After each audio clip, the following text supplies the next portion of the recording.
Vous écoutez le podcast Parlons Livre Photo, présenté par Julien Gérard.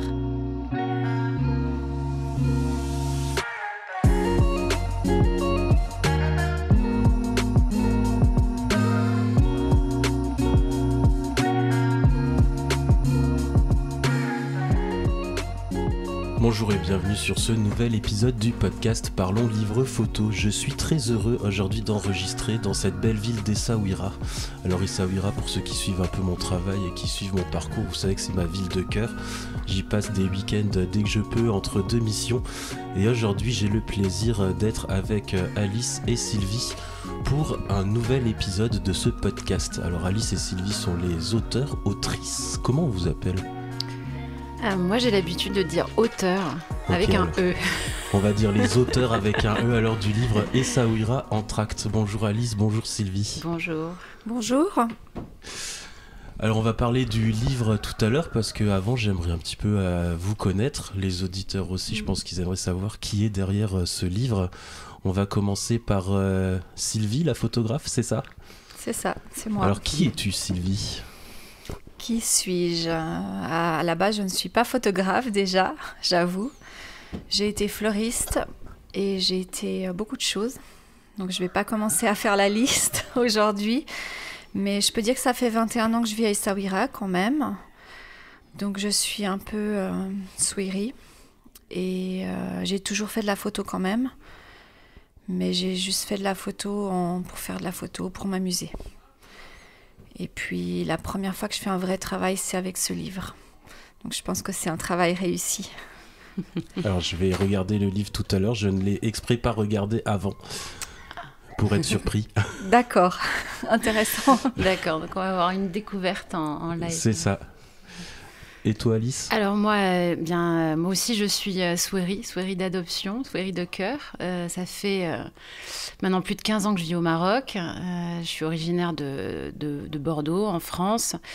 Ici au Maroc, j'ai fait beaucoup de choses, et aussi en France avant, mais disons des activités différentes, aussi bien dans l'enseignement que la communication, le journalisme. Et Essaouira, c'est donc le thème de ce livre, c'est le sujet de ce livre, et c'est, on va dire, le point sur lequel qui va nous réunir avec Sylvie pendant tout ce projet. Et c'est une ville à laquelle je suis très très attachée, que j'ai rencontrée en 2005. Et je l'ai rencontrée avec la sensation de l'avoir déjà connue, de l'avoir déjà rêvée, en fait, comme si c'était une cité qui faisait partie de mon imaginaire. Et depuis, elle m'a beaucoup inspirée, en fait. Donc j'ai beaucoup écrit, ce qui est lié, on va dire, à l'histoire du livre et à notre rencontre avec Sylvie autour de ce projet. C'est aussi le fait que j'ai écrit pendant longtemps sur cette ville, sur son patrimoine, son histoire, à travers un guide en ligne qui s'intitule Made in Essaouira et sur lequel j'ai beaucoup travaillé. Et donc voilà, c'est une ville qui m'a inspirée et pour laquelle j'ai travaillé, œuvré. J'ai beaucoup plébiscité son histoire et qui continue aujourd'hui encore de m'interroger et de me séduire. Voilà. Alors tu m'as volé 2 questions. C'était comment as-tu atterri à Essaouira ? Donc tu as commencé à y répondre, donc c'était en 2005. C'était dans quelles circonstances ? Alors moi j'ai atterri à Essaouira. Moi je suis venue au Maroc pour rejoindre la personne qui deviendra mon mari et le père de mon fils, en fait. C'est une histoire d'amour, comme beaucoup d'histoires d'ailleurs de voyage et de déplacement. Et voilà, donc j'ai visité Essaouira pour la première fois en 2005, pas pour m'y installer. Et puis finalement, quand le projet a évolué, le projet de vie a évolué, j'ai décidé de vivre au Maroc et c'était dans cette région parce que justement Essaouira était un vrai coup de cœur. Et d'ailleurs, je l'avais moi aussi beaucoup photographié à l'époque parce qu'il y avait des choses qu'on avait besoin de capter, en tout cas à ce moment-là. Voilà, donc Essaouira, et puis j'ai travaillé ici assez rapidement aussi, voilà.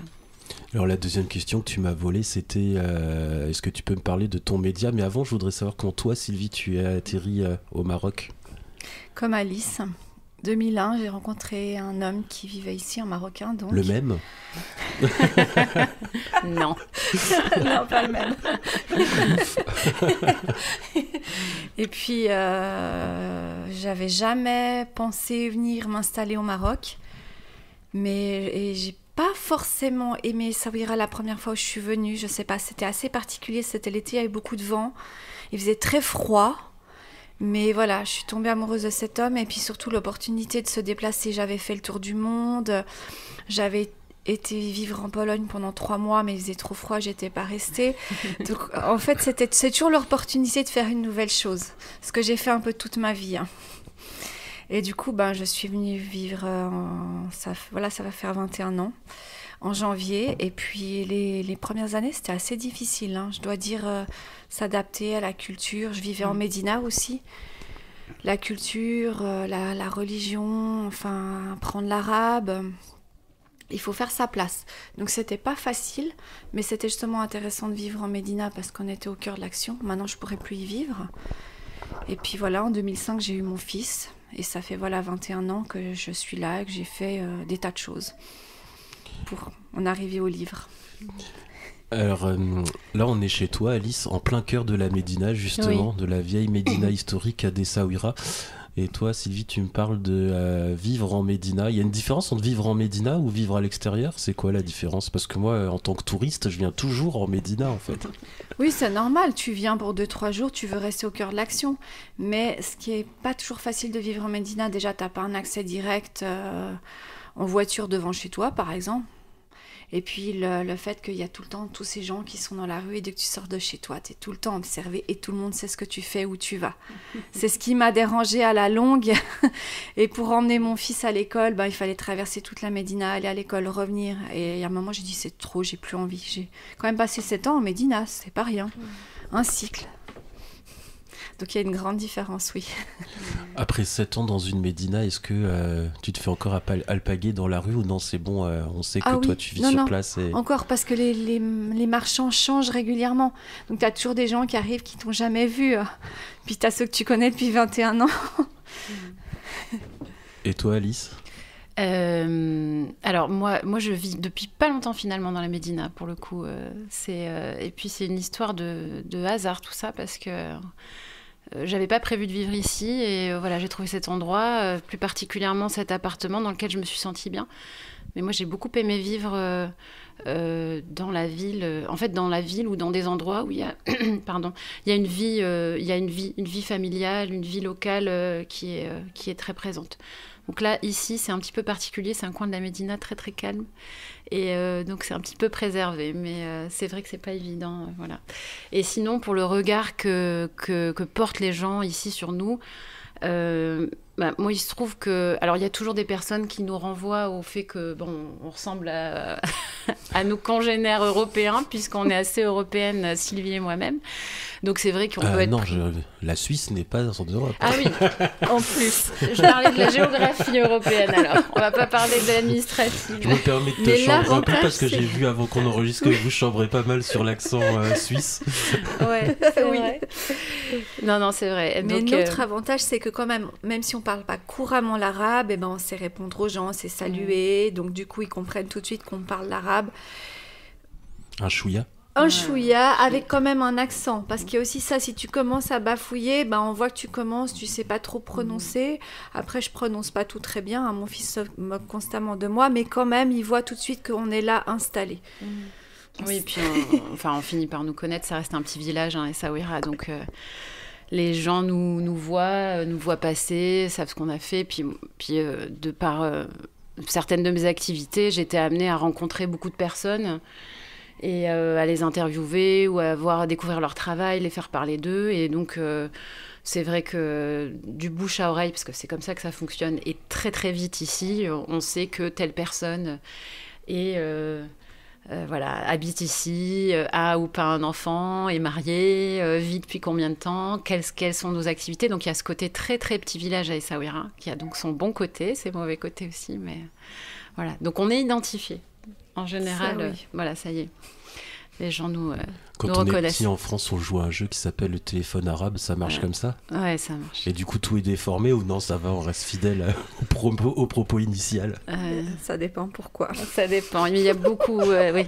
Non, mais en tout cas, on dit toujours qu'il n'y a pas de fumée sans feu. Donc, quand des infos circulent, on sait qu'il y a quelque chose. Il y a du vrai. Voilà. Mais oui, on a l'habitude de dire ici que Radio Médina, c'est la meilleure radio, la plus rapide. Voilà. Donc, ouais. C'est vrai, ça marche. Tu peux me parler un petit peu de ton média Made in Essaouira? Alors oui, pour commencer, c'est vrai que c'est un média que j'ai piloté et que j'ai nourri, alors pas tout le temps toute seule, mais pendant une dizaine d'années, qui est sur Internet. Et ça fait maintenant quelques mois que j'ai mis de côté cette activité. Donc il fait partie de l'histoire du livre indirectement, puisqu'il a aussi fait que Sylvie et moi, on s'est côtoyés, on a travaillé ensemble, on s'est vus, elle a pu me lire, etc. Mais aujourd'hui, c'est un média qui est un peu mis en stand-by, on va dire. Mais voilà, c'était le but de ce site, c'était de faire à la fois un guide et un site d'information complet sur la ville, avec de l'info vérifiée, des articles que j'ai toujours pris le soin de rédiger avec... dans le but de mettre en valeur l'activité de la ville et de la mettre en avant. Donc on était vraiment sur la valorisation d'Essaouira, sa région, ses talents, ses savoir-faire. Et pour moi, ça a été un formidable moyen de rencontrer des gens, de me documenter, de parler de sujets pour lesquels j'étais pas forcément légitime en tant que monsieur, madame, tout le monde, d'entrer dans des lieux. C'était une carte aussi pour moi pour visiter des bâtiments et voilà, et vivre des moments absolument exceptionnels, notamment dans le cadre des festivals qui rythment la vie d'Essaouira et toutes ces rencontres qu'on peut faire ici dans ce pays et cette ville complètement multiculturelle. Donc ça a été une expérience extra, vraiment. C'est vrai qu'il y a pas mal d'activités culturelles ici. Alors pas ce week-end, ou alors j'ai mal regardé, mais à chaque fois que je viens, il y a des festivals et... Même ce week-end, il y a un festival. La dernière fois que je suis venu, c'était un festival électro dans je sais plus quel hôtel. Il y a quoi ce week-end? Alors il y a un festival qui s'appelle Parole Indigo. Okay. Qui est organisé par l'Institut français en partenariat justement avec Parole Indigo qui a une version en France et qui fait cette année son double à Essaouira. D'accord. Voilà. Donc c'est en cours. Bon, alors je diffuserai l'épisode en janvier, donc ce sera trop tard. Ce sera trop tard. Pour la prochaine édition, pour les auditeurs qui veulent se rendre à Essaouira au mois de décembre. On va parler un petit peu photo. Alors toi, Alice, tu fais de la photo, mais tu n'as pas de photo dans le livre, tu as fait que les textes, c'est bien ça? Oui, alors moi je fais la photo vraiment comme je pense beaucoup de gens en font, c'est-à-dire par goût, par plaisir, mais pas du tout de façon professionnelle et sans aucune prétention. Mais j'ai toujours fait de la photo et aimé la photo, grandi avec des photos. Et elle fait des très belles photos. Mais elle a fait les textes du livre, mais elle a aussi piloté la maquette. Oui, qu'on a faite sur son ordinateur, donc c'est... Vous aimez bien me voler mes questions, j'ai l'impression. Pardon. C'est comme ça. Je devrais les afficher en grand. Comme on est deux, en plus, on va s'envoler deux fois plus. Non, mais il n'y a pas de souci, c'est plutôt bien, ça veut dire que mes questions étaient bien vues, c'est déjà pas mal. Voilà. Donc je fais de la photo et j'aime la photo, depuis toujours. Et c'est... voilà, j'aime beaucoup le travail de Sylvie. Et toi, Sylvie, t'es tombée dans la photo comment, quand ? En fait, mes parents se sont rencontrés à un cours de photo, donc ils ont toujours fait de la photo. Et puis, voilà, à l'époque, dans les années 80, tu vois les appareils photo, ce que c'était, mais ils me prêtaient leur appareil, et puis je prenais des petites photos de mes sœurs, des choses comme ça. Et puis, pour mes 18 ans, ils m'ont offert un bel appareil photo. C'était encore de l'argentique, évidemment.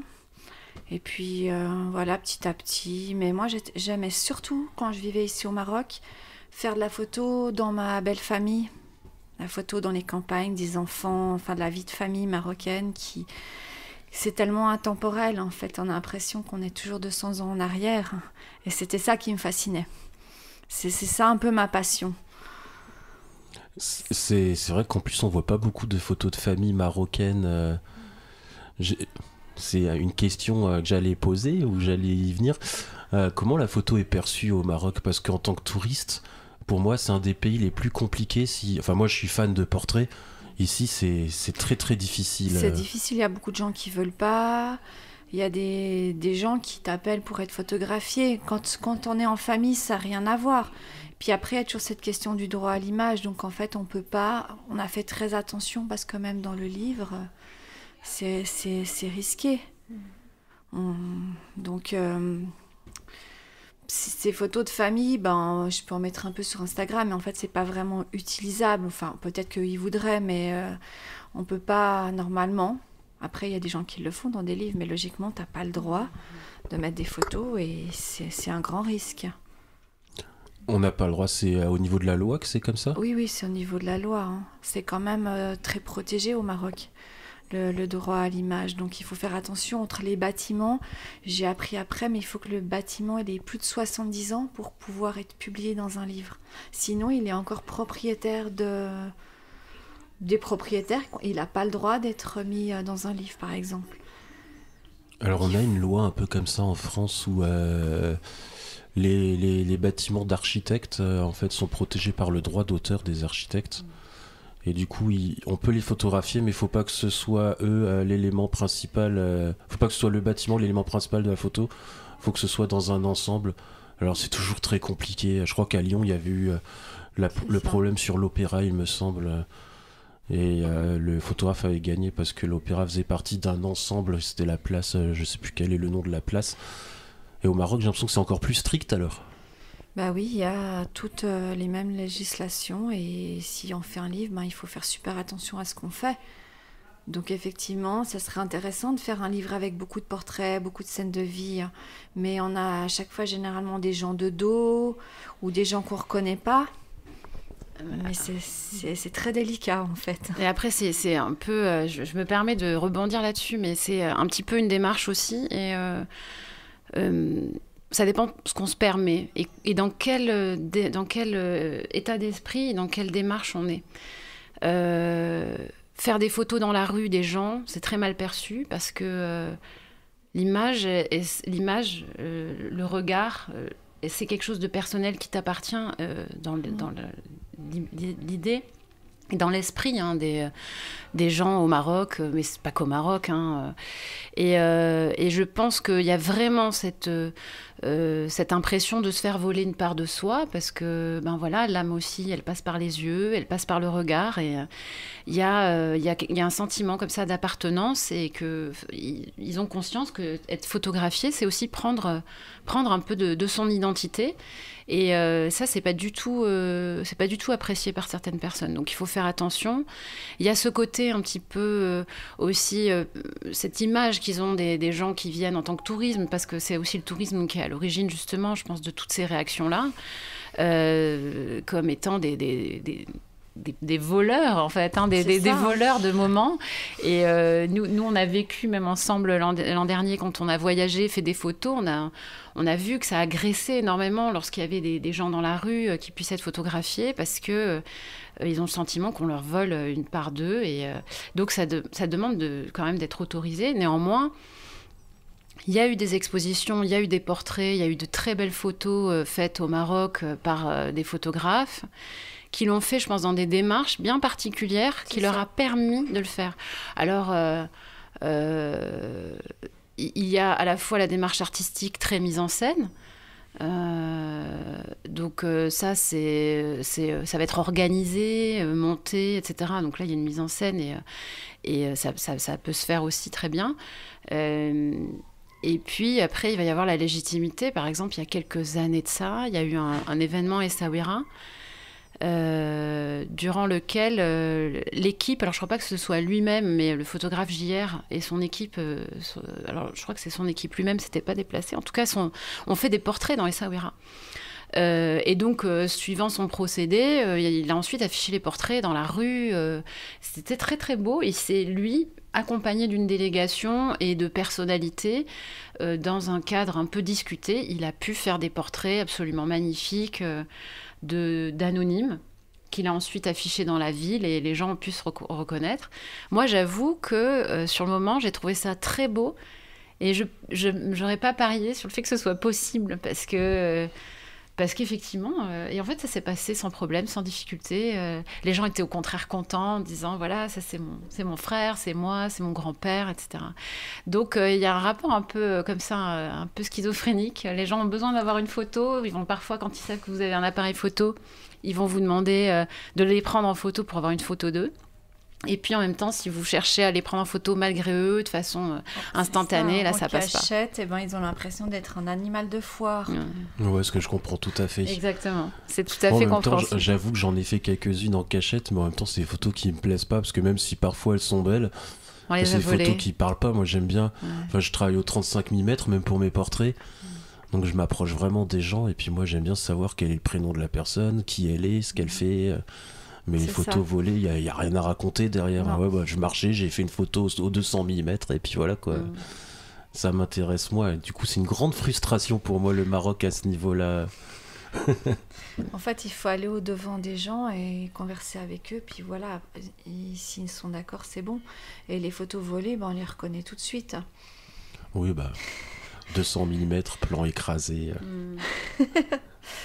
Il y en a dans le livre des photos volées ? Il y a des photos volées, mais justement, on ne reconnaît pas vraiment les gens. Enfin, si, le marchand de légumes, mais justement... Il y en a, ouais, il y a lui. Il y en a très peu. Et puis, celui qui est derrière la cage de foot, du coup, ça coupe ses yeux. Mais en même temps, je pense qu'on peut quand même reconnaître qui c'est. Mais c'est une photo volée, mais c'est pas vraiment un portrait non plus. Ouais, mais elles sont pas vraiment volées non plus en même temps. Parce que comme vous êtes sur place, c'est des gens que vous connaissez. Enfin, que vous connaissez, ou du moins vous avez une interaction avec eux. La personne, elle veut passer. Elle voit que je suis en situation que je vais prendre en photo, qu'il n'y a que moi. Il continue à passer quand même. Il sait pas, est-ce que j'attends qu'il passe pour prendre la photo ? Est-ce que justement j'attends pour le prendre lui parce que j'ai besoin d'une silhouette dans ma photo ? En fait, c'est ça. C'est une petite silhouette qui va habiller la photo. Parce qu'on ne peut pas avoir un livre aussi qu'avec des fleurs, des paysages. Il faut qu'il y ait de temps en temps une silhouette. Ouais, voilà. Un peu de vie, quoi, un peu d'humain dedans. Ouais. C'est exactement ça. Tu disais avant, Alice, que c'est un peu le tourisme qui a amené à cette appréhension de la photo au Maroc. Et effectivement, Alors à Essaouira, je sais pas, mais à Marrakech, il y a un musée de la photographie où on voit plein de vieilles photos anciennes avec des gens dessus. Et après, mais ça c'est vraiment très vieux. Ouais. Et j'ai l'impression qu'après il y a eu l'essor du tourisme et qu'au Maroc il manque tout un pan de la vie au Maroc pendant des décennies et des décennies à cause de ça, non ? C'est possible. Moi je connais pas trop l'histoire, comment ça a évolué la photo, mais je pense qu'effectivement, alors je sais pas non plus dans quelles conditions. Pardon. Ces photos avaient été faites, les photos anciennes qu'on voit en noir et blanc, etc. Est-ce que c'était de la mise en scène ? Est-ce que les gens étaient d'accord ? Est-ce qu'ils étaient contraints ? Ou est-ce que voilà. Mais je pense qu'effectivement, il y a plus de témoignages. C'était plus simple. Le rapport à la photo était plus simple. Et c'est vrai que ça s'est... Enfin, moi, j'interprète ça comme ça. Le tourisme de masse, le fait d'être devenu un lieu de visite où les gens viennent se servir, vivre des moments pour eux et prendre des souvenirs pour eux, finalement, ça a été, je pense, mal perçu. Et l'essor du tourisme au Maroc, je pense qu'il a explosé depuis les années 90, je pense, et jusqu'à nos jours. Mais l'explosion, c'est justement depuis qu'on prend des photos avec le téléphone. Tous ces gens qui prennent des photos au téléphone, la plupart, ils n'ont pas d'appareil photo, ils ne prenaient pas de photos. Avant, on regardait avec les yeux. Maintenant, ils arrivent, ils sortent. Ils ne regardent plus avec les yeux. Automatiquement, chaque chose, ils prennent en photo. Donc, les gens, ils sont toute la journée pris en photo sous toutes les coutures, je pense. Ces marchands, ces gens dans les souks. C'est pour ça qu'on voit certains endroits où c'est marqué « pas de photos ». Ouais, mais ça c'est assez récent le téléphone, parce qu'il y a 10 ans les téléphones qui faisaient des photos, il n'y en avait pas et c'était déjà très compliqué. Voilà, mais depuis 10 ans, je pense que c'est là où ça a aussi changé. Ouais. Puis je pense que ça dépend comment on aborde les gens. Si on arrive en se cachant et puis justement en n'étant pas ouvert vers la personne, si on regarde la personne, on la salue et que, je pense qu'il y a même comme ça, moi on me refuse toujours. Ouais. Ah ouais ? Ouais.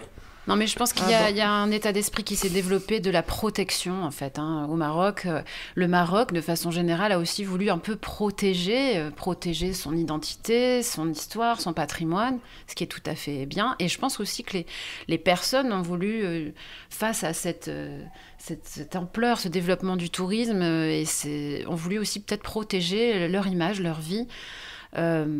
Pour l'anecdote, moi j'ai été un jour, je me rappelle, on était avec mon mari et mon fils dans notre maison, là, dans un petit village où on vivait il y a de ça quelques années. Et donc les gens venaient et photographiaient notre maison et nous photographiaient dans notre maison. Et franchement, quand on vit cette situation, c'est très déplaisant parce qu'en fait, c'était des Français qui étaient en vacances dans ce village et donc j'ai compris un petit peu ce qu'on peut ressentir quand on est en train de faire le couscous dans sa maison, en famille, etc. Et que des gens passent et se disent « Ah, mais l'image d'Épinal, je vais la prendre en photo. » Moi, la première, je la trouve tellement belle, cette image, parce qu'elle m'évoque quelque chose de beau, d'authentique. Mais c'est vrai que quand on est dans cette situation, moi, mon réflexe a été de dire, écoutez, venez me voir, vous me voyez, je suis chez moi, dites-moi bonjour si vous voulez prendre une photo. Ne la volez pas, s'il vous plaît, quoi. Parce du coup, il la voulait plus parce qu'il voyait que t'étais française. Non, voilà. C'était pas intéressant, c'était pas assez authentique. Raté. Il y a une volonté aussi au niveau du gouvernement. J'ai l'impression que j'ai jamais vu un pays aussi compliqué à la douane pour rentrer avec du matériel photo. Moi, encore là, quand je suis arrivé vendredi, à Casablanca, à la douane, ils m'ont nouveau embêté parce que j'avais 2 boîtiers, parce que j'avais des gros objectifs. Non, mais ça, c'est plus large. La sécurité, c'est un enjeu national qui est pris très au sérieux. Et c'est un endroit, le Maroc, c'est un endroit très sûr.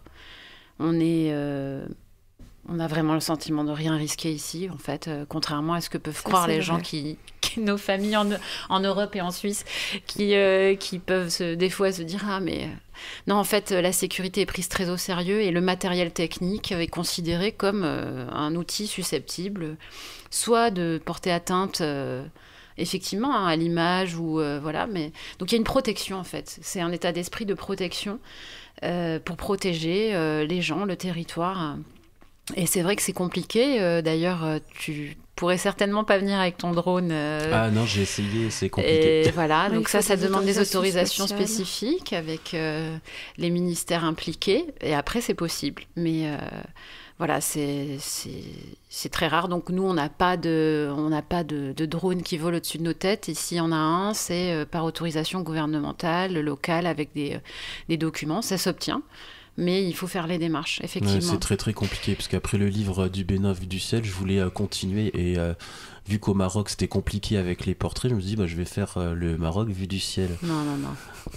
Et en plus là, ça c'était en 2017-2018, les drones c'était assez récent encore, et même avec des bons contacts qui connaissaient de bonnes personnes...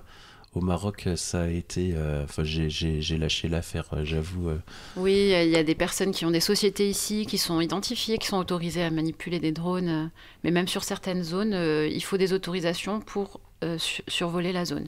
Donc, par exemple, à Essaouira, moi, j'avais travaillé sur quelques documentaires, reportages vidéo pour Essaouira. Et c'est vrai qu'il a fallu des autorisations pour survoler la ville, tous les sites historiques, etc. Donc ça, c'est très important. Donc voilà, mais tout peut se faire, mais il y a des démarches, ça peut être long, et toujours en coopération avec les représentants locaux, etc. Donc voilà, c'est vrai que le Maroc protège aussi pas mal. Et il ne faut pas jouer avec la douane, parce que l'aéroport, il confisque et... Je crois que le prix demandé pour récupérer le drone est parfois plus cher que le drone en lui-même. C'est possible. Et ils voient tout à la douane. Là, quand je suis arrivé, ils ont vu les 3 micros. C'était panique générale. Un espion, attention. Mais après, une fois que le contrôle est passé, voilà, si tout est vérifié, en général, ça se passe bien. Il y a un sourire et puis c'est parti. C'est ça. Moi, ils avaient peur que je les revende. Je vais pas les revendre, j'en ai besoin, moi, pour travailler. Ah oui. Comment vous êtes rencontrées toutes les deux ? En fait, ça fait tellement longtemps que je pense qu'on peut pas savoir. On s'est rencontrés comme on rencontre les gens ici, comme ça.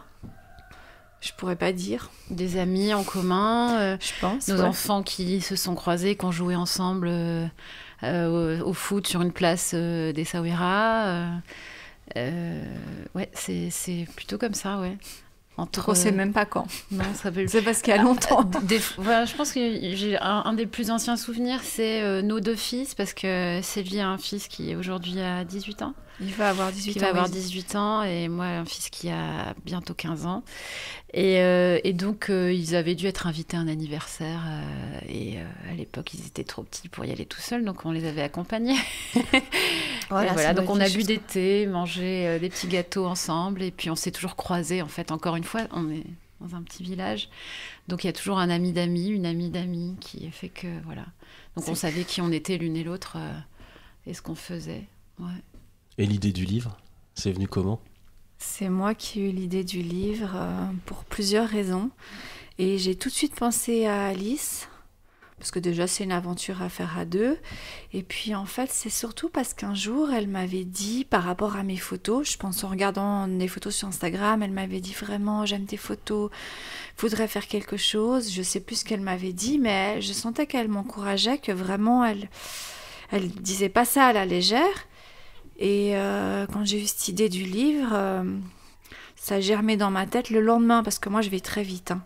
Je l'ai contacté pour lui proposer, parce que surtout par rapport à son écriture, et justement sa connaissance sur la ville, et du coup connaissance sa passion pour Essaouira, pour la région, enfin cet ensemble de choses, je me suis dit ça va peut-être l'intéresser.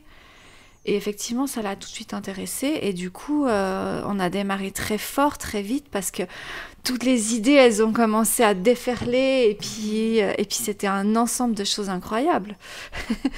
Oui. Mais moi, je regardais le travail de Sylvie, qui avait commencé à publier ses photos sur Instagram, notamment. Et quand même, ayant toujours vu beaucoup de photos, ici, on a des expos au Maroc, même en France, etc., la qualité des photos de Sylvie, je trouvais qu'elle méritait d'être plus visible. Alors quand je lui disais j'aime ces photos, déjà par médias interposés, en fait, moi avec mon média sur la ville, souvent je partageais des séries en disant allez voir la série de Sylvie Bouaidi sur Instagram quand elle avait sorti. Je me rappelle d'une série sur le port qui m'avait complètement... que je trouvais belle, poétique, en fait. Et elle a de suite fait écho à ce que moi je ressens. J'avais l'impression que les photos, j'aurais pu les faire moi. Enfin, j'aurais pas pu parce que je les ai pas faites, mais elle traduisait vraiment ce que je voyais tous les jours et qui me rendait justement heureuse ici, ou tous ces petits détails qu'elle montrait. Et je trouvais ça... je trouvais ça dommage que ça reste dans un coin, que ça soit pas plus exposé. Donc moi déjà dans l'idée, je me disais mais il faut qu'elle fasse une expo. J'ai dû lui dire 2 ou 3 fois en disant bon, maintenant on a un très beau festival qui s'appelle les Nuits photographiques qui existe en France à Pierrevert et qui a son pendant à Essaouira, que tu dois connaître. Oui, j'étais cet été justement aux Nuits photographiques de Pierrevert, c'est pas loin de chez moi. Et donc c'est vrai que la photo, encore plus de photos, ce festival, etc. Et je me disais mais il faut que un jour tu fasses une expo, il faut que déjà tu utilises cette matière pour la partager, parce que je suis sûre que ça va parler à plein de gens. Bon, c'est sûr que ça parlait déjà à plein de gens en tout cas. Ben oui, mais comme je disais, n'étant pas photographe, c'est pas du tout facile de savoir par où commencer, comment commencer. Et je pense que du coup, mon regard, il a changé quand j'ai découvert Instagram. Ça paraît très bête, mais tout à coup, et c'était Instagram de l'époque aussi, c'était pas comme maintenant, il y avait vraiment, le flux était différent. Il y avait moins de pubs. Il y avait moins de pubs, ça avait rien à voir, et puis il y avait vraiment un flux, c'était en direct, et puis on voyait pas les choses il y a 3 semaines en arrière, et j'ai commencé à découvrir des photographes, des séries, ça commençait vraiment à me parler, à m'interpeller. Mais la même chose, moi j'ai commencé à mettre des photos un peu comme ci, comme ça, au début pas grand chose, je regardais, mais oui, ça a été un déclic. Et en fait j'ai été découverte par un photographe sur Instagram qui m'a écrit en venant aux Nuits photographiques d'Essaouira. On s'est rencontrés et qui m'a en fait beaucoup aidé, qui nous a aidés pour le livre et qui m'a dit que j'avais du potentiel. Et voilà, donc j'ai été aidée, merci. C'est ce que quand on n'est pas du tout du métier, on pense pas qu'on va faire quelque chose avec. Alors tu me disais avant qu'on enregistre que c'est ton premier job entre guillemets en tant que photographe, c'est ça ? Oui. Oui, c'est mon premier job. J'ai fait des petits travaux je fais des petites photos de mode pour quelqu'un qui publie sur Instagram. Mais c'était mon premier vrai travail, tout à fait. C'est marrant parce que souvent le livre c'est un peu un aboutissement pour un photographe, mais toi tu commences par le livre. Moi je commence par le livre, parce que j'avais besoin de faire un travail qui m'occupe. Vous avez commencé le livre en 2020, c'est ça 21. 2021. Ouais. Mais c'est quand même un aboutissement, juste avant de répondre à ta question, parce qu'elle avait déjà fait beaucoup de photos. Et il y avait beaucoup de photos qui étaient, alors pas dans les cartons, parce qu'en 2021, elles sont dans des disques durs, pardon.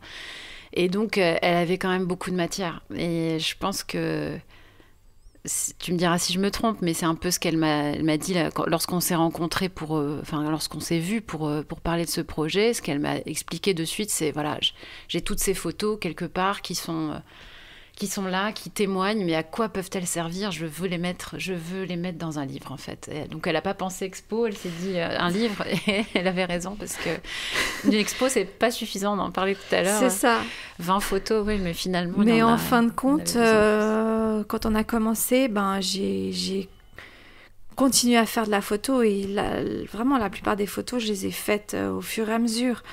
Parce qu'en fait, les idées, ça se construisait, puis je me disais, il y a ça, puis du coup, je savais pourquoi je photographiais. C'est plus que je faisais juste de la photo parce que j'avais vu un truc qui me plaisait. J'essaie vraiment de faire une bonne photo pour l'utiliser. C'est plus pareil. Donc c'est vraiment au fur et à mesure, vraiment on est parti de quasiment rien. Et puis on a tout construit de A à Z. Ouais, sauf cette couverture du livre qu'Alice a confiée à son amie. Oui, bon, on en parlera peut-être après, mais oui, Laetitia Lazerge, qui a signé la couverture. Il faudra absolument qu'elle ait son nom quelque part cité, évidemment. On va en parler tout à l'heure, oui, j'avais noté. Voilà. Non, oui, donc en janvier 2021, Sylvie me contacte, comme elle expliquait tout à l'heure, elle me dit, est-ce qu'on peut se voir ? Je lui dis oui, et là... à l'époque, moi j'ai encore la main sur le média, Made in Essaouira, je sais qu'elle fait de la photo. On vient de traverser cette période de Covid terrible. C'est difficile en plus au Maroc, voilà, fermeture du pays. Ici au Maroc, c'était dur pour les gens. L'impact, il a été tellement radical, c'est-à-dire très vite, des personnes sont tombés dans la misère ou la dépendance. Alors la misère non, parce qu'au Maroc, la misère, on la laisse pas faire. Il y a énormément de solidarité. Mais dans une menace de la misère, en tout cas, qui a été très vite présente. Parce que, voilà, donc en fait, tout le monde était un petit peu en état de choc et d'attente. Voilà, donc début 2021, on commençait à sortir un peu la tête de l'eau. Mais c'était encore très fragile. Et puis, toutes les deux, nos activités étaient un petit peu bouleversées, je pense, comme ça a été le cas pour tout le monde. Et je pense qu'on était à un moment où on a eu le temps de réfléchir et de se projeter dans quelque chose d'autre. Et cette proposition, donc elle me contacte, on prend un café ensemble, elle me dit, voilà, j'ai des photos, et j'ai envie d'en faire d'autres, je me sens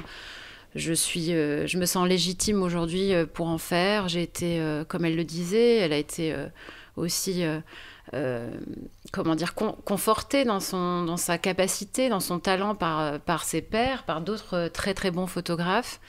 Et donc elle me dit, voilà, j'ai envie de faire un livre, mais j'aimerais bien le faire avec toi. J'aimerais bien que tu écrives et qu'on fasse ce projet ensemble.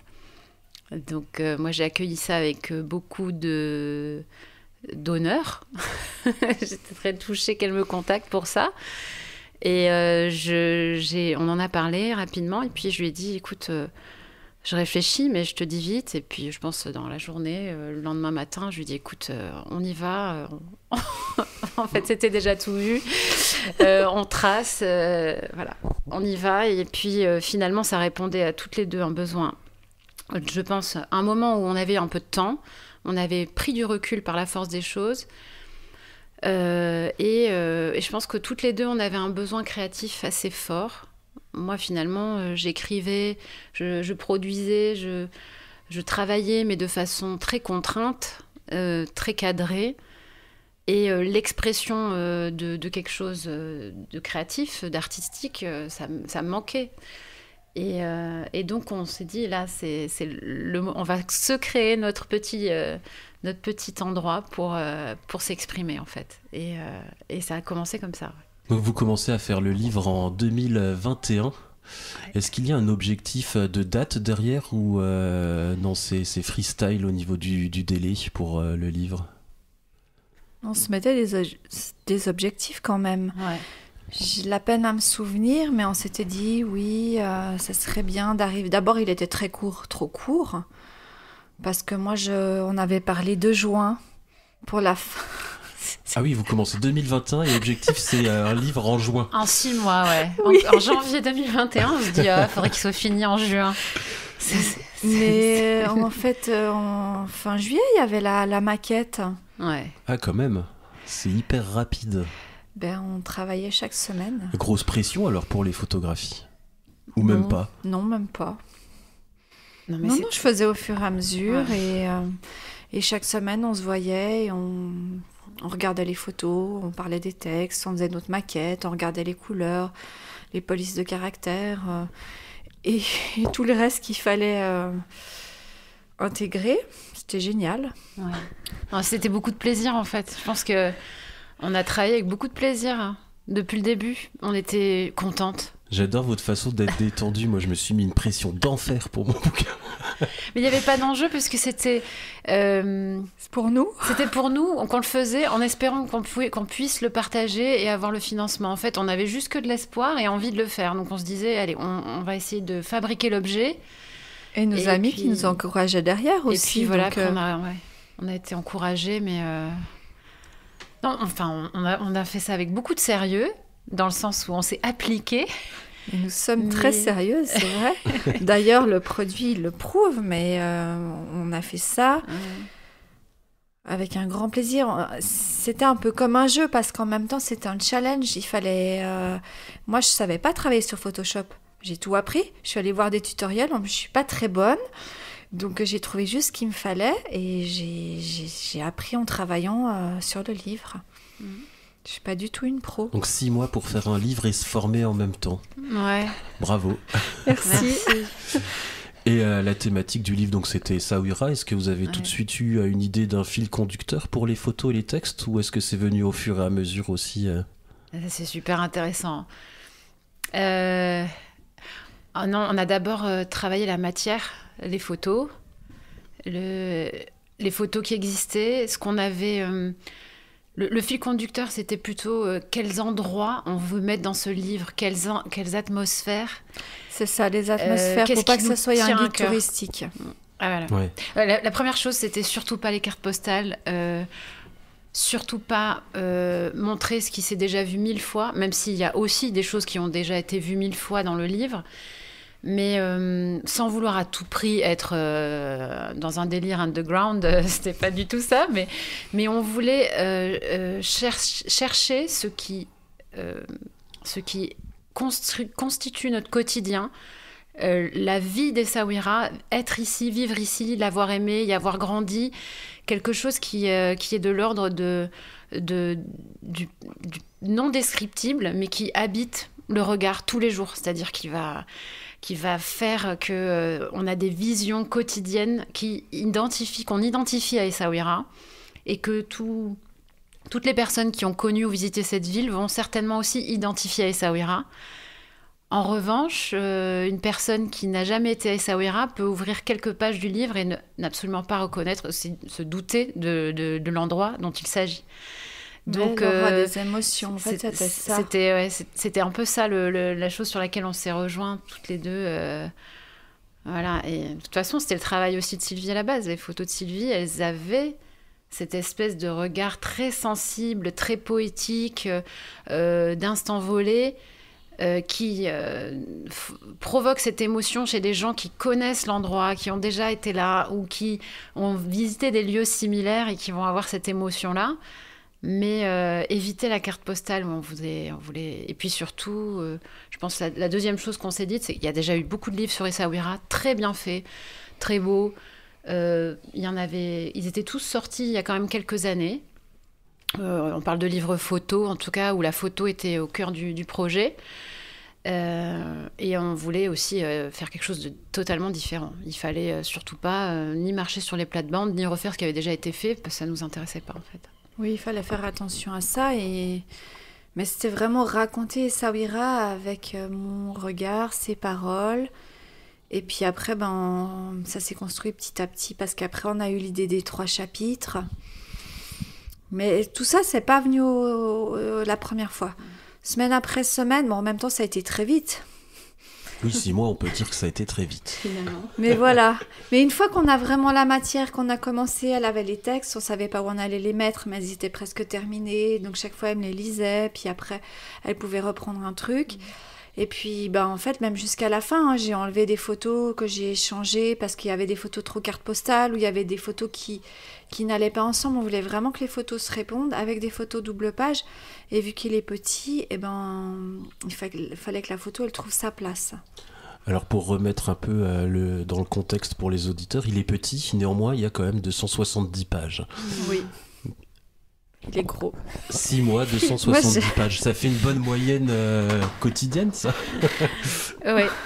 On aurait même pu en mettre plus, mais là, on a dit stop, il faut qu'on arrête. Oui, ça doit rester un livre photo et pas une encyclopédie. Exactement. Ça a failli. Comment vous avez fait pour les textes ? Est-ce que tu envoyais les photos et tu écrivais derrière, ou est-ce que tu avais déjà... tu écrivais toi de ton côté les textes ? Oui, alors les textes...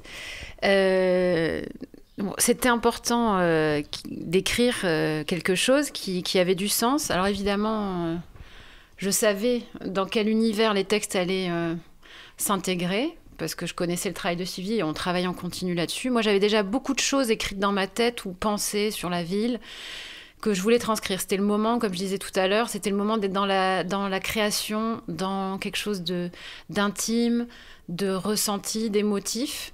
Et pas du tout de factuel sur l'histoire de la ville, le patrimoine, etc. Je voulais absolument sortir de ça. Donc ça, c'est une autre chose qu'on a calé très vite. J'ai dit à Sylvie, si on fait ce bouquin ensemble, donc le lendemain de notre première discussion, je veux pouvoir y mettre autre chose que ce que j'ai écrit pendant 10 ans sur Essaouira. Je veux pas raconter la ville, je veux la raconter autrement. Et donc, il y avait déjà des choses dont je voulais parler. Donc, dès le début, j'ai dit à Sylvie, écoute, je vais te mettre les textes, on les a partagés sur un document en ligne. Et donc, je lui ai dit, voilà, il y a des choses dont j'ai envie de parler, et je sais que on va pouvoir leur trouver de la place. Néanmoins, c'est un livre photo, à la base. Moi, j'ai beaucoup aimé et lu et acheté de livres photos.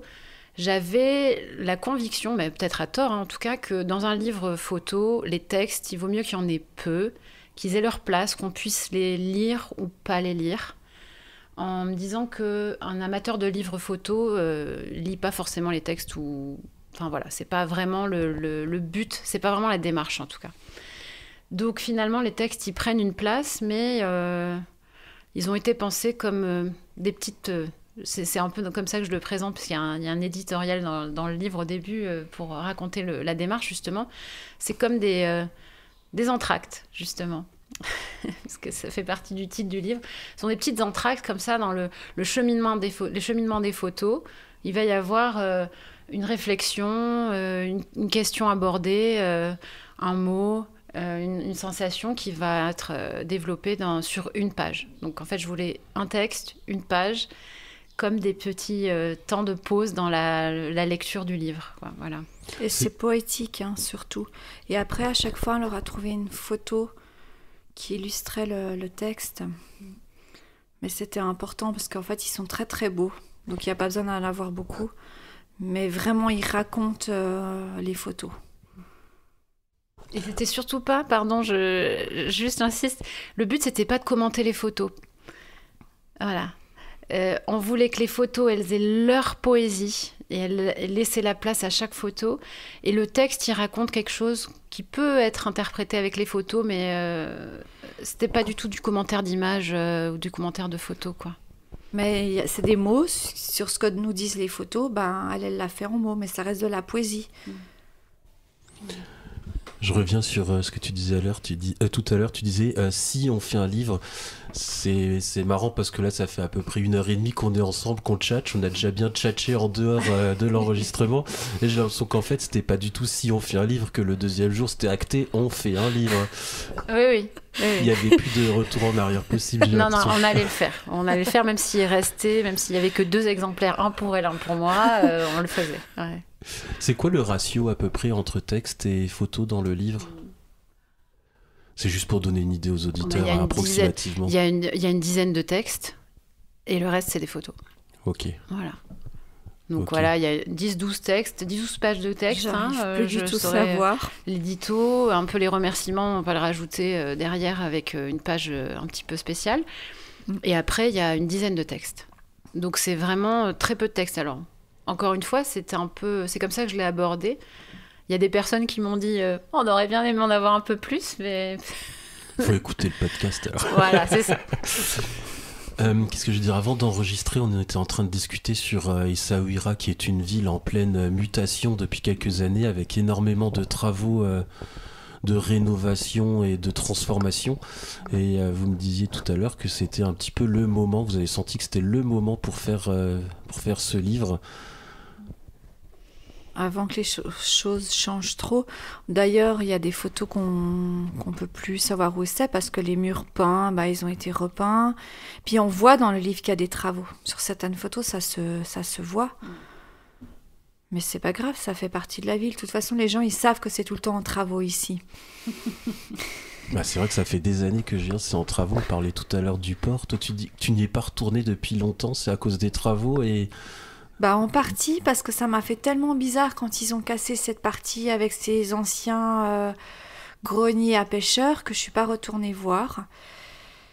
Mais je sais qu'il est toujours là parce que moi je vis avec un marin, donc je sais qu'il enfin un ancien marin, mais il va régulièrement au port. Si un jour le port n'est plus là, il me le dira. Mais du coup, j'arrive pas à y aller. Et ce qui était important aussi, c'est qu'il y a une partie dans le livre, c'est le quartier industriel, qui est quand même un lieu tellement spécial que les gens adorent et qui est difficile à photographier. Et on sait très bien qu'un jour, il n'y aura peut-être plus rien, ce qui nous fait très peur. Donc, il fallait aussi le mentionner dans le livre en images. C'est sa place. C'est un très bon exemple. Le quartier industriel que tout le monde a connu ici. Alors, nous, on l'a connu depuis les années 2010, mais il a été au cœur de la vie... de certains Souairis pendant des années, les années 60, 70, 80, etc.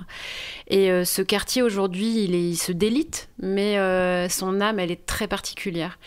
Et c'est exactement le genre de lieux qui ne sont jamais photographiés, en tout cas jamais partagés sur les fameux réseaux sociaux ou dans les beaux livres photos, parce qu'effectivement, ça avait certainement jamais été perçu comme des lieux... emblématique. Alors il y a certains, je dis dans le livre photo, mais il y a certains photographes et certaines personnes qui ont été très, très touchées par ces lieux et qui l'ont pris en photo. Ça a été fait. Je pense notamment à Julien Chapon qui avait fait des très très belles photos d'Essaouira et qui a aussi qui avait orienté son travail là-dessus, sur cette zone. Mais dans le livre, on essayait... vraiment de montrer des endroits qui ne sont pas photographiés, qui ne sont pas valorisés dans la littérature, entre guillemets, sur Essaouira, et vraiment animé par l'idée que bientôt, ce sentiment que bientôt, une partie de ces lieux allait disparaître. C'était compliqué d'aller dans ces endroits, faire des photos ? Non, j'ai pris des photos de l'extérieur. Je ne suis pas allée à l'intérieur. Okay. Parce que là, je pense qu'il faudrait des autorisations et que ça serait compliqué. C'est quelques scènes de rue, c'est des silhouettes de bâtiments. Oui, parce chaque fois, on devine. En fait, c'est pas montrer exactement comme ça serait justement dans un guide touristique qu'on puisse reconnaître le lieu. Il y a le mur de l'usine des sardines, donc si on connaît, on sait ce que c'est. Sinon, on sait pas. C'est juste une jolie photo.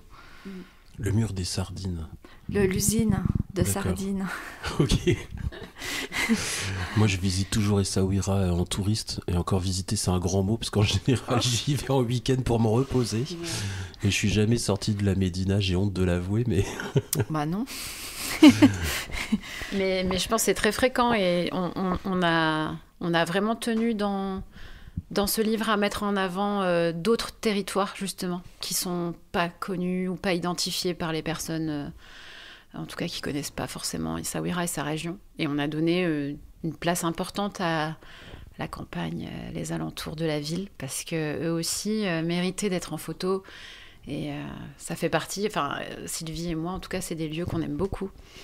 Oui, puis je pense que c'était important, on ne peut pas montrer que la Médina, sinon voilà, on aurait été un touriste. Montrer la nouvelle ville et justement cette campagne, parce que les gens qui vivent là, la plupart vivent quand même en campagne en fin de compte. Et les expatriés et beaucoup de Marocains qui vont venir travailler là, ou des gens... Puis c'est des campagnes très pauvres, puis des endroits très beaux. Et les gens, quand ils viennent à Essaouira, qu'ils y passent quelques jours, ils ne se rendent pas compte parce qu'ils n'ont pas accès à ça. Donc c'était bien de pouvoir leur montrer ce qu'il y avait à quelques dizaines de kilomètres autour. Ça m'amène à une question que j'aurais sans doute posée à plus tard, mais qui sont les clients, qui sont les gens qui achètent le livre ? Des touristes ou plutôt des gens qui ont un intérêt, enfin un attachement à Essaouira ? Je crois de tout. Il a l'air de bien marcher dans les boutiques pour le tourisme. Il se vend aussi un peu à Marrakech quand même. Et puis les gens qui ont fait ces précommandes et les gens qui vivent ici. C'est quand même des gens qui ont été à Essaouira et veulent ramener un cadeau, un souvenir.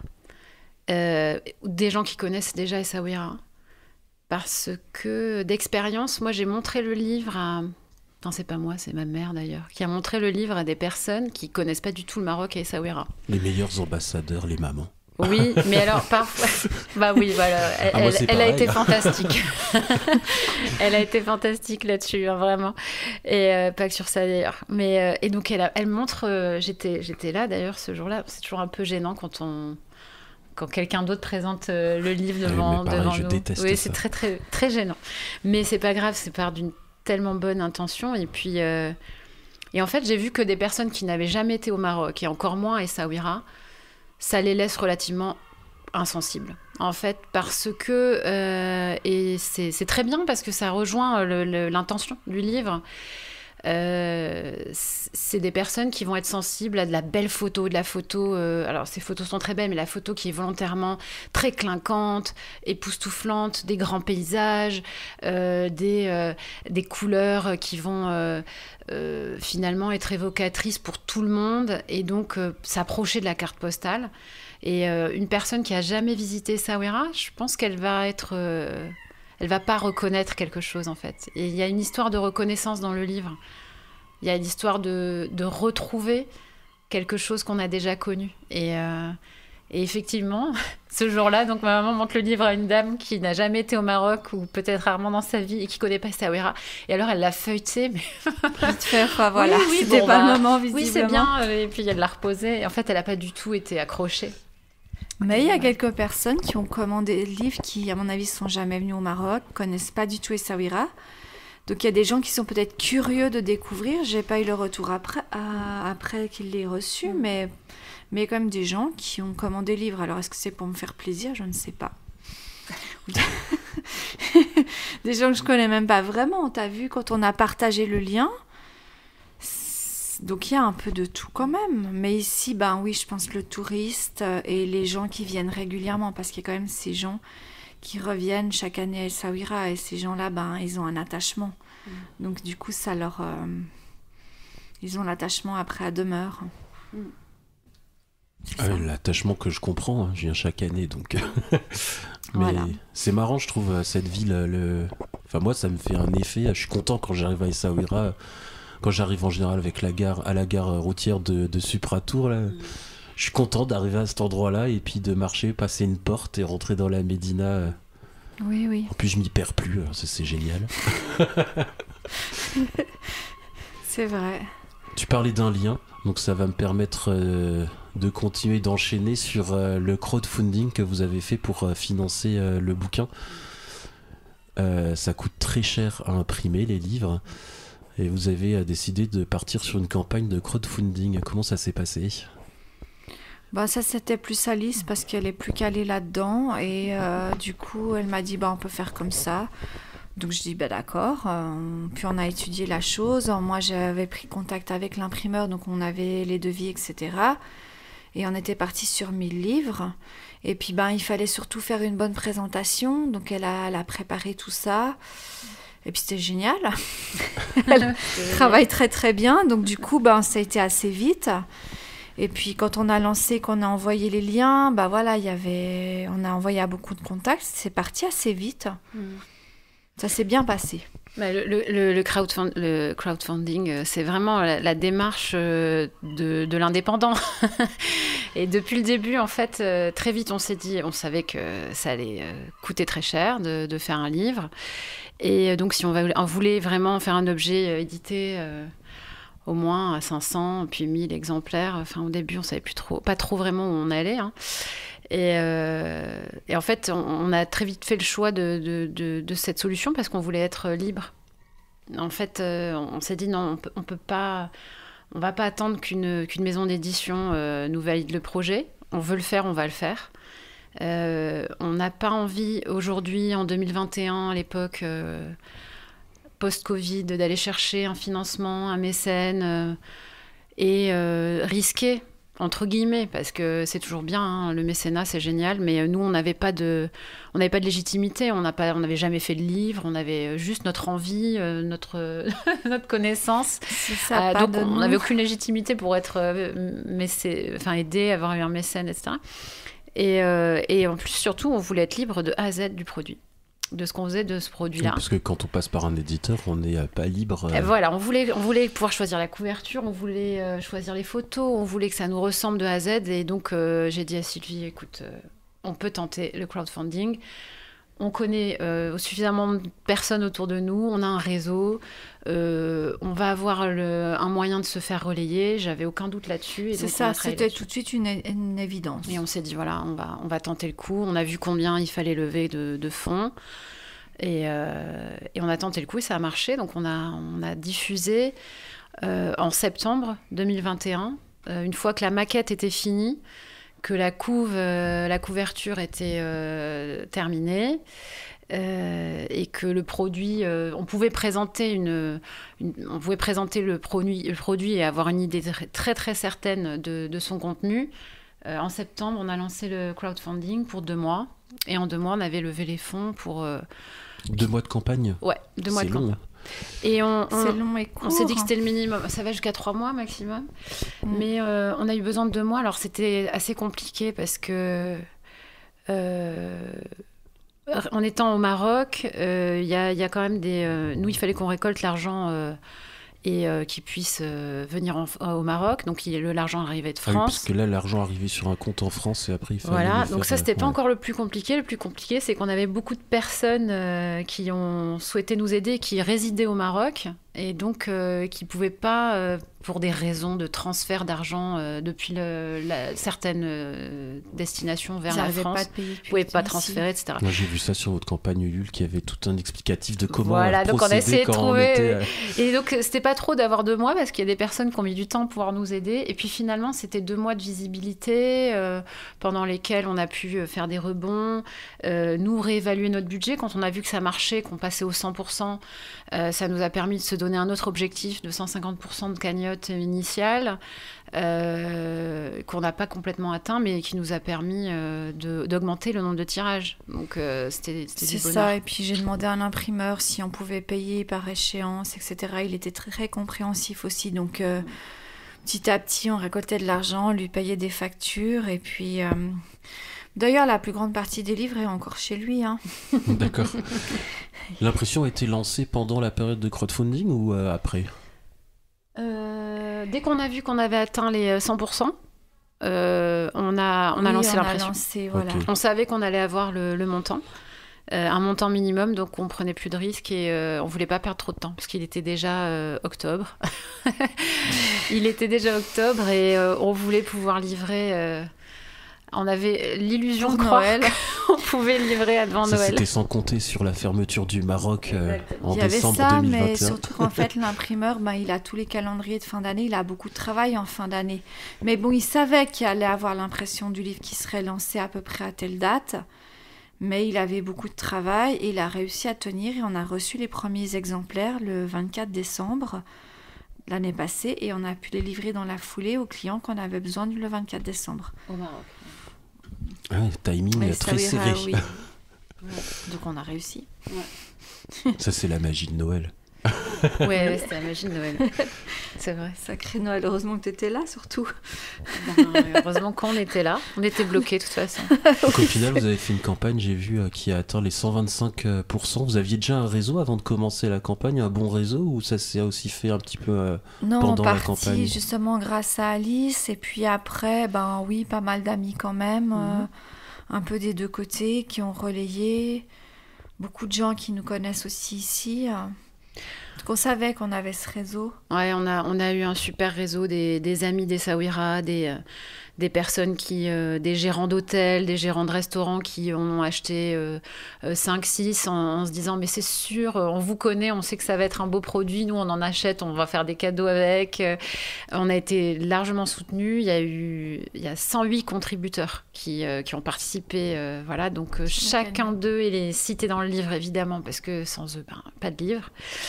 Et ces contributeurs, c'était les amis, la famille, les amis d'amis et beaucoup d'amoureux d'Essaouira. On a utilisé aussi nos réseaux professionnels.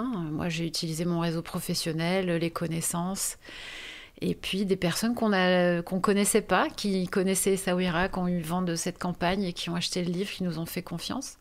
Donc, c'était très émouvant pour nous d'avoir toutes ces sollicitations. Et puis, n'importe qui a fait un crowdfunding et qui voit arriver un ami d'enfance qu'il n'a pas vu depuis 6 ans sur la liste des contributeurs acheter le bouquin, c'est super touchant en fait.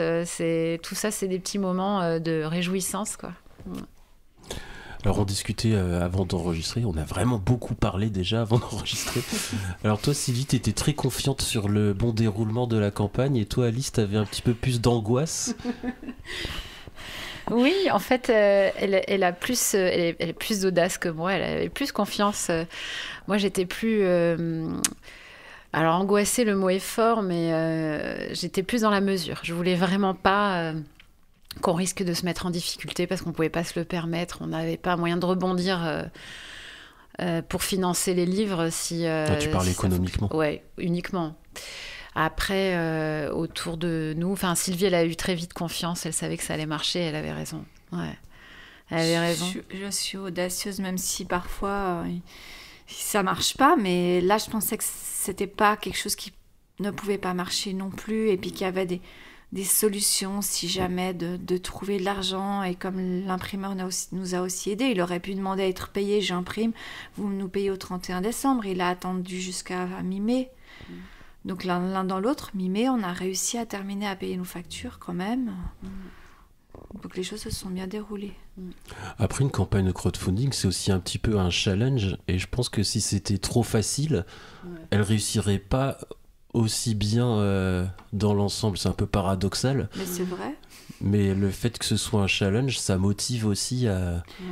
On doit se démener. Justement, on devait présenter une belle vidéo. Enfin, il y a un travail derrière. Puis voilà, c'est pas rameuter les foules, mais je veux dire, aller au-devant du client, parler du projet, chercher à droite, à gauche. Mais c'est intéressant aussi.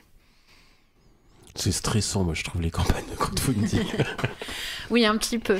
Mais quand on a passé la barre des 100%, on a soufflé un coup quand même. On s'est dit, on aura forcément quelque chose et c'était bon signe. Donc, oui, c'est un peu stressant. Oui. Et on est vite sur son téléphone à suivre les arrivées d'appels parce qu'on a des notifications chaque fois qu'on a une précommande, une contribution, comme on dit dans le jargon du crowdfunding.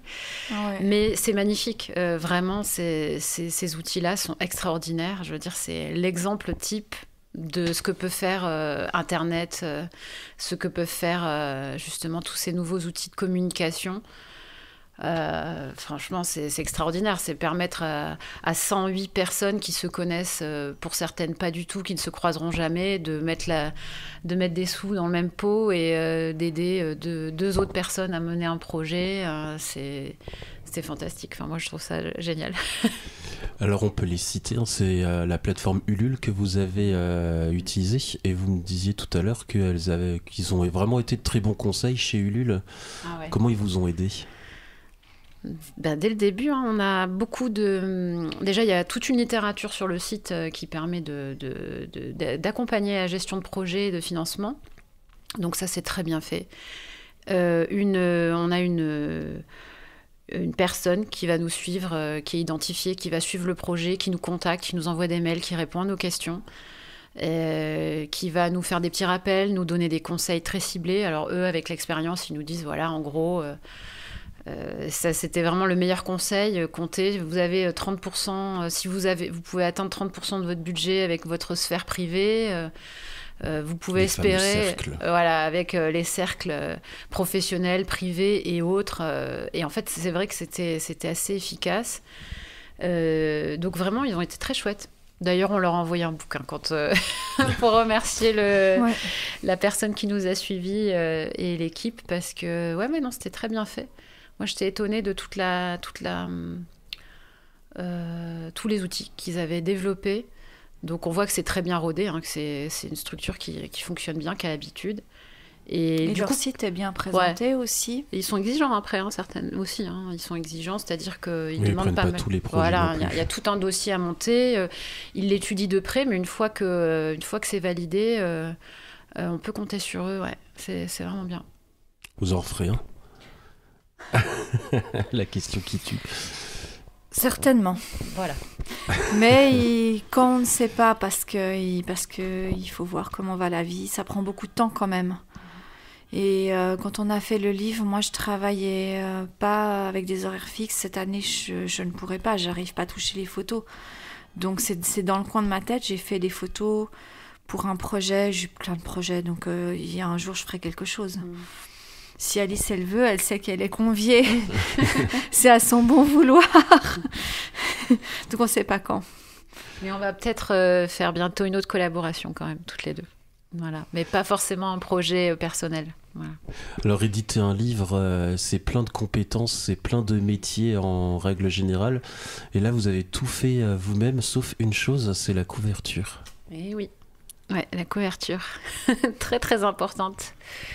La couverture, elle est signée par Laetitia Lazerge. Donc, c'est une amie de longue date qui vit en France, qui est quelqu'un touche à tout, créatrice,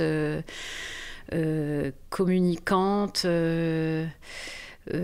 curieuse. C'est qu'elle est une personne très très curieuse et qui connaît Essaouira, puisqu'elle est déjà venue quelques fois me rendre visite, et qui voyage, et puis qui a ce don, ce talent pour créer, pour capter les choses avec beaucoup de goût. Et donc j'ai proposé à Sylvie de lui confier la couverture, parce qu'en plus elle est douée pour tout ce qui est conception numérique, etc., chose que moi je ne maîtrisais pas.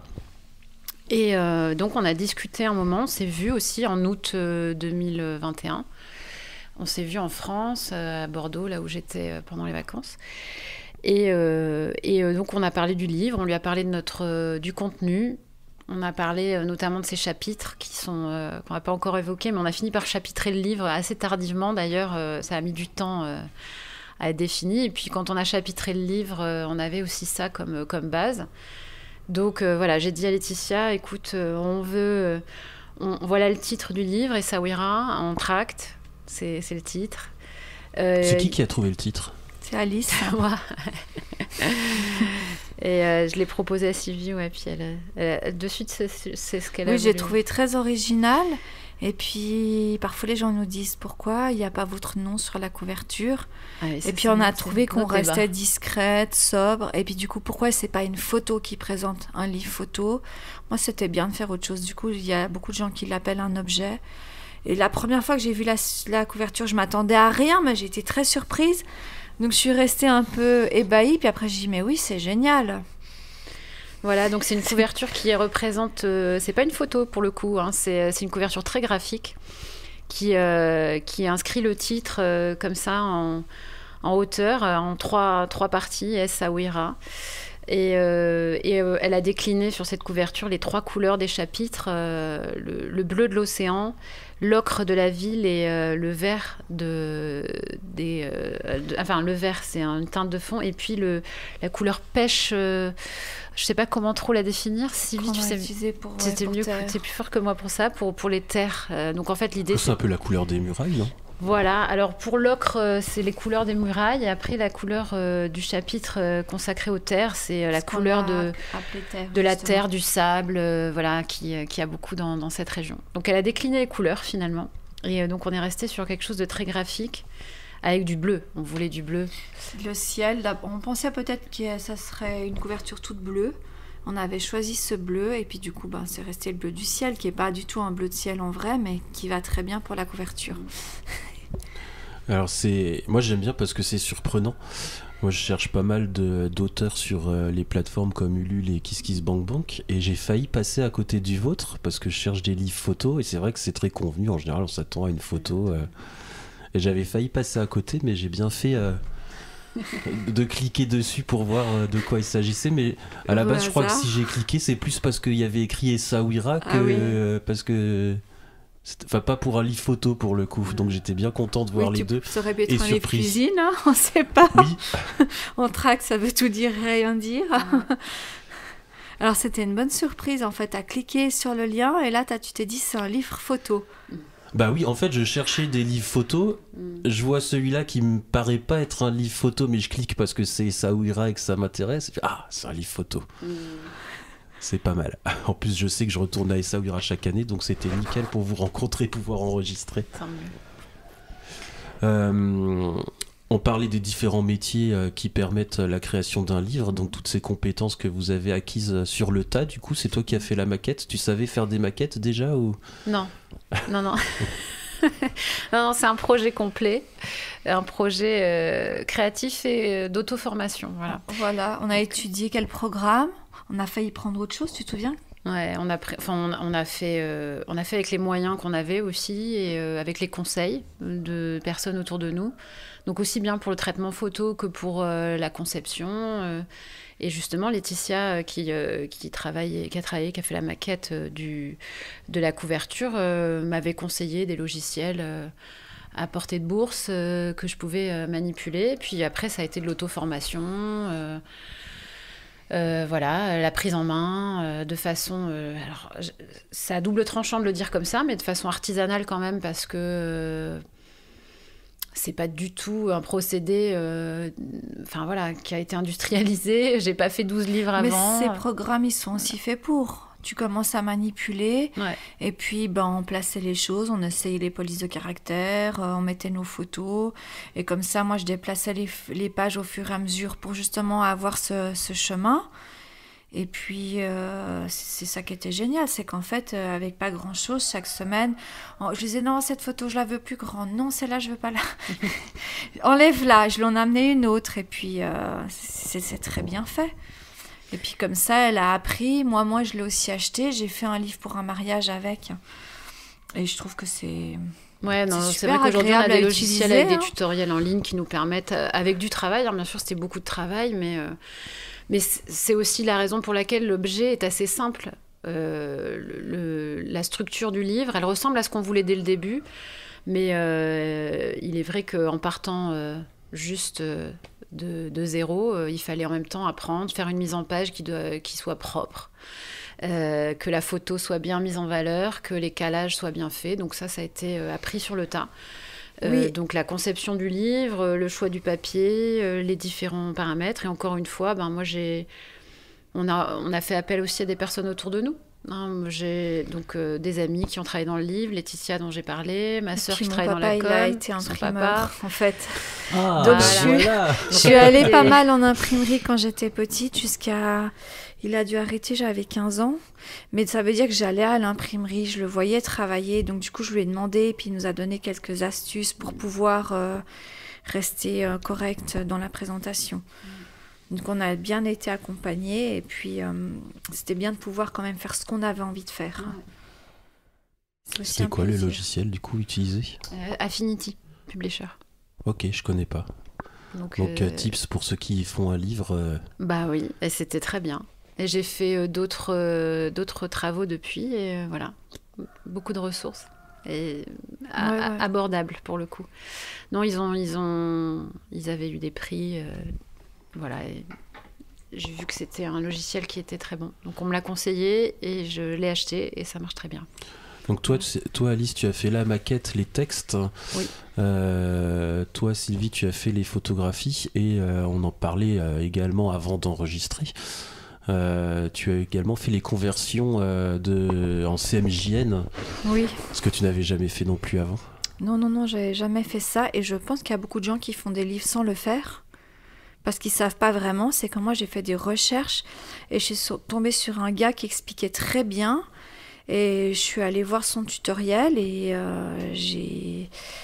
j'avais été à peine formée par quelqu'un qui m'avait montré comment utiliser Photoshop. La plupart des gens me disent d'utiliser Lightroom. Je ne l'ai encore jamais fait parce que je suis quand même un peu handicapée de l'ordinateur. Souvent, je dois demander à Alice des choses, donc je faisais ce que je pouvais. Et là, il avait très bien expliqué ce qu'il fallait faire, donc j'ai réussi à le faire. Et c'est surtout travailler la photo parce que vu qu'elle allait être imprimée en offset sur un papier qui allait boire l'encre, il fallait vraiment, donc j'avais lu tous les conseils, travailler la photo très claire, très contrastée, parce que sinon elle allait donner rien du tout à l'impression. Donc j'ai aussi appris ça sur le tas, et j'ai fait ça au fur et à mesure.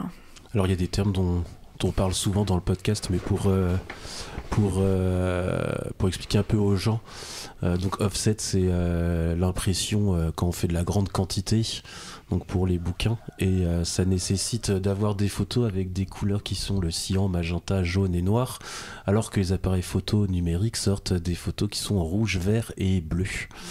Donc il y a toute une phase de conversion qui est assez délicate, parce que les rouges peuvent virer au rose, les verts deviennent fluo. Enfin, c'est pas simple. Et tiens, tu parlais du papier, c'est bien d'en parler, parce que sinon j'allais oublier. Vous avez voulu un papier recyclé, ce qui n'était pas sans conséquence sur les techniques.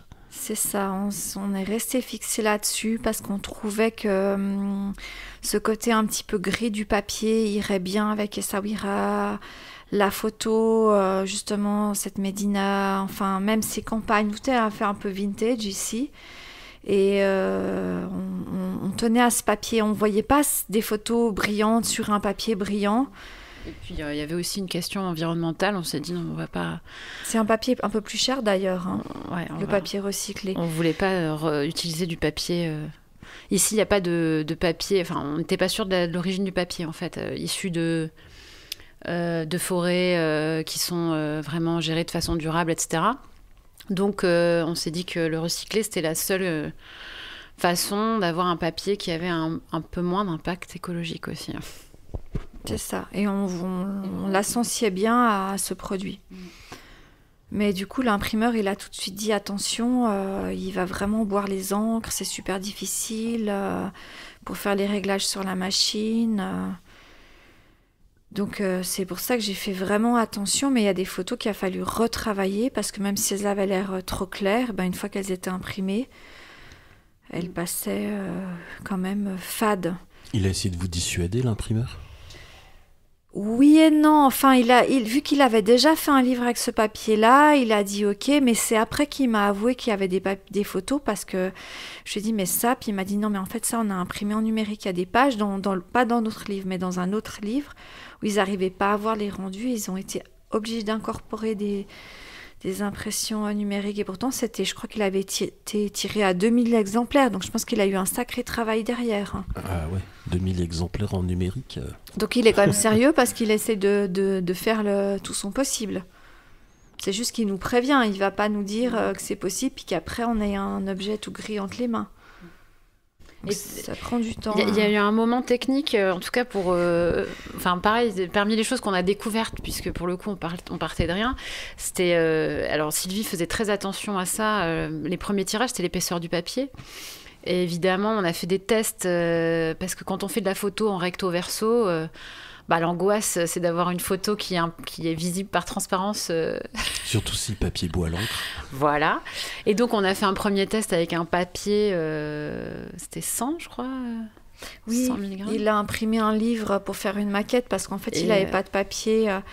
Donc, oui, on a vu plusieurs choses. Et du coup, on a fini sur... après, on a augmenté, en fait, l'épaisseur du papier et le poids du papier jusqu'à ce qu'on nous en impose à 150, je crois. Voilà. Non, mais il avait dit que dans l'idéal, c'était 120. Ouais. C'est juste qu'il y avait cette période de pénurie de papier. Donc, c'est pour ça qu'il avait fait des essais sur du papier plus fin pour que ça coûte moins cher.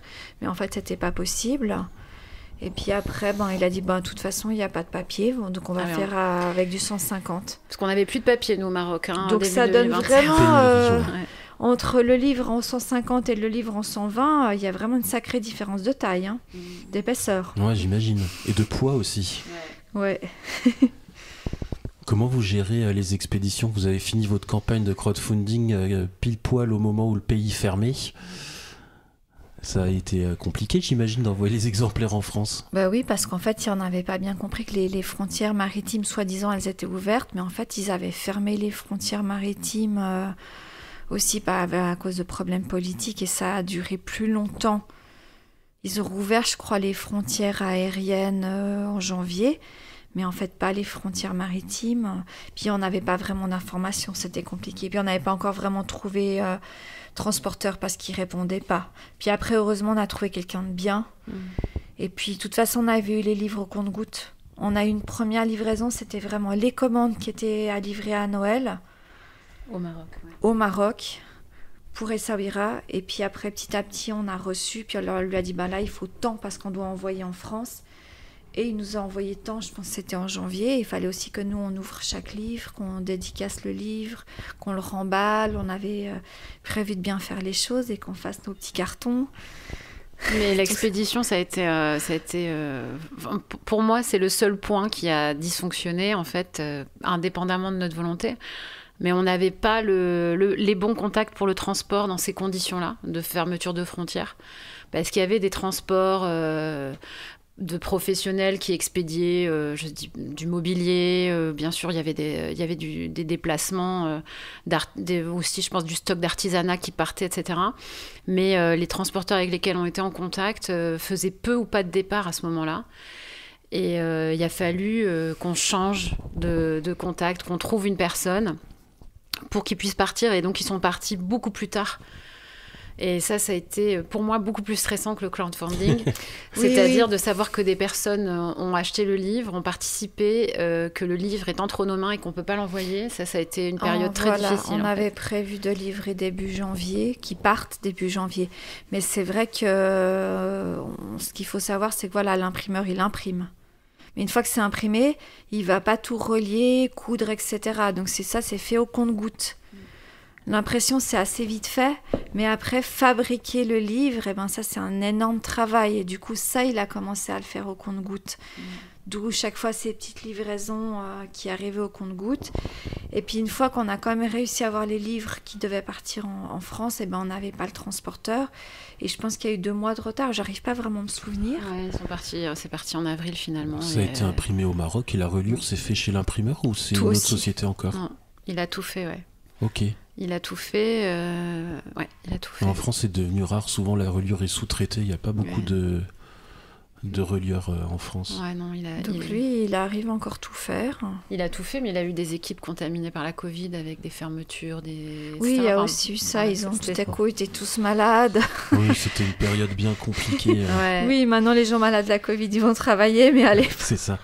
Il y a un an en Après, arrière. Aujourd'hui, il y a d'autres problèmes parce que la pénurie de papier n'est toujours pas réglée. Je crois que c'est pire. Le coût du papier a explosé aussi. Ouais.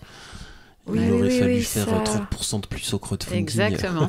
C'est clair. Oui, il y a eu des coûts qui se sont rajoutés. Du coup, sur le poids du livre, donc le transport a coûté plus cher. Bon, on a tout géré petit à petit, mais c'est vrai que chaque fois, il y avait des imprévus.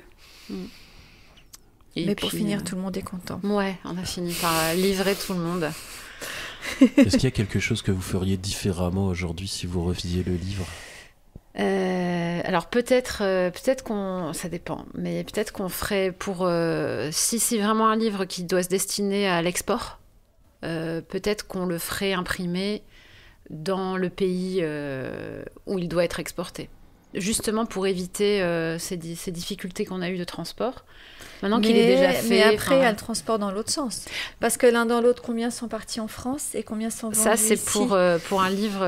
on ne sait pas, il faut bien réfléchir en fait. Mais sinon, après, je pense que si on devait le refaire, on ferait quelques petites retouches pour l'améliorer, le rendre encore plus bien, fini. Oui.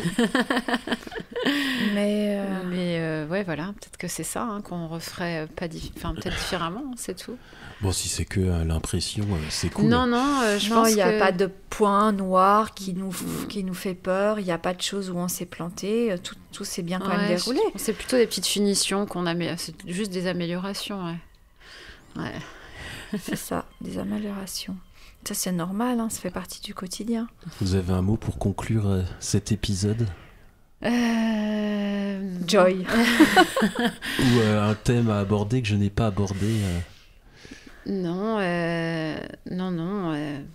juste merci, quoi. Merci à tous ceux qui nous ont accompagnés et puis merci le Maroc de nous inspirer tous les jours. C'est ça, voilà. Et merci à ceux qui continuent d'acheter le livre parce que c'est important aussi.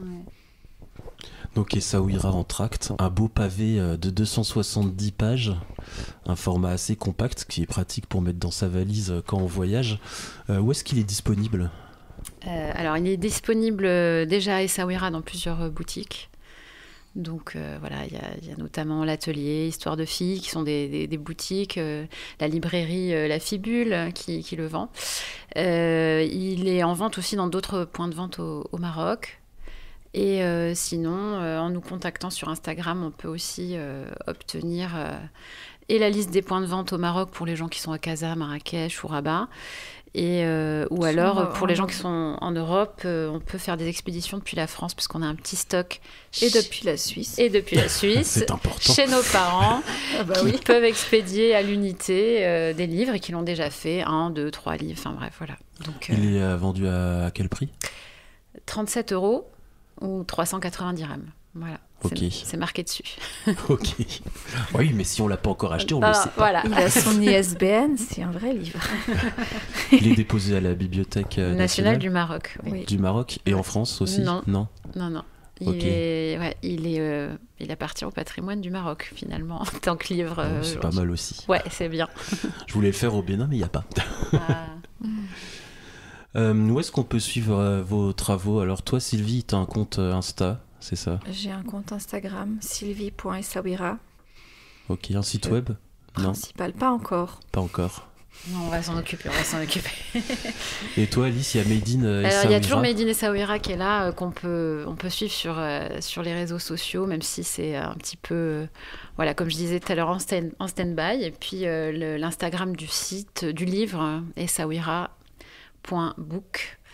Voilà, qui retrace un peu l'histoire du livre avec des photos, des témoignages. On aime bien partager les photos des personnes du livre chez les gens. Alors ça, c'est un peu notre truc, le livre chez vous. Donc on va partager.